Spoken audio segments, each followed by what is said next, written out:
আসসালামু আলাইকুম সুপ্রিয় দর্শক, আশা করি সকলে ভালো এবং সুস্থ আছেন। বাবুল এগ্রোর পক্ষ থেকে সকলকে স্বাগতম। সুপ্রিয় দর্শক, আজকে আমি আপনাদের সাথে আছি মোহাম্মদ রকি আহমেদ।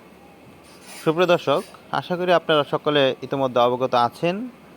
আমরা ঢাকা, গাজীপুর, কাপাসিয়া, এদিকে কেরানীগঞ্জ বা এদিকে সাভার, এদিকে হচ্ছে আপনার কালীগঞ্জ, এদিকে মোটামুটি আমরা একেবারে শেষ সীমানা পর্যন্ত ভৈরব টৈরব এই অঞ্চলগুলো থেকে আমরা ভালো ভালো যে খামারগুলো আছে এই খামারগুলো থেকে বেছে বেছে 5টি, 4টি, 3টি, হ্যাঁ 2টি, 1টি এরকম হলস্টাইন ফ্রিজিয়ান বকনা বাচ্চা সংগ্রহ করি এবং বিক্রয় করে থাকি। মনে রাখবেন, আমরা কখনো জাত মানে কম্প্রোমাইজ করি না।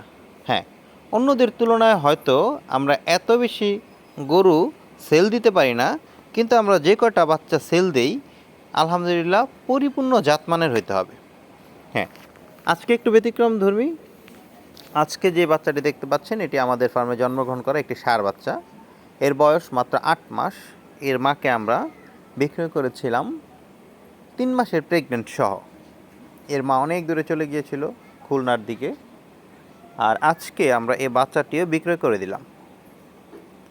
আসলে আমরা ষাঁড় বাচ্চা অত বেশি কেনাবেচা করি না। যদি আমাদের অর্ডার থাকে, কেউ নিতে চান, তাহলে সেক্ষেত্রে আমরা সংগ্রহ করে দিতে পারব। কিন্তু আমরা প্রতিনিয়ত বকনা বিক্রয় করে থাকি। আর এই বাচ্চাটি আমরা বিক্রয় করলাম আজকে মাত্র 65,000 টাকায়।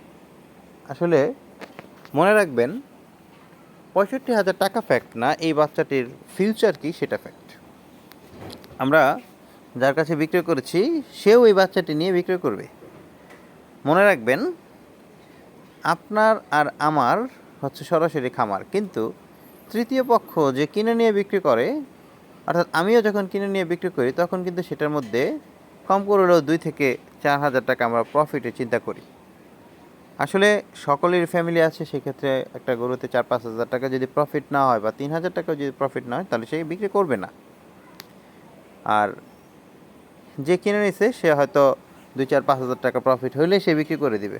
তা আমার কথা হচ্ছে, একজন পাইকার যদি আমার কাছ থেকে গরু ক্রয় করে বিক্রয় করে লাভ করতে পারে, তাহলে আপনি খামারি হয়ে কেন লাভ করে কিনতে পারবেন না? হ্যাঁ, নিঃসন্দেহে নির্দ্বিধায় আমাদের খামারে এসে ভিজিট করে দেখে শুনে ভালো মানের এরকম হলস্টাইন ফ্রিজিয়ান ষাঁড় বাচ্চা, বকনা বাচ্চা অথবা হাই ল্যাকটেশনের গাভীগুলো সংগ্রহ করতে পারবেন।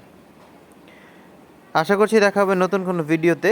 সে পর্যন্ত ভালো থাকবেন, সুস্থ থাকবেন এবং বাবুল এগ্রোর সাথেই থাকবেন। আসসালামু আলাইকুম, আল্লাহ হাফেজ।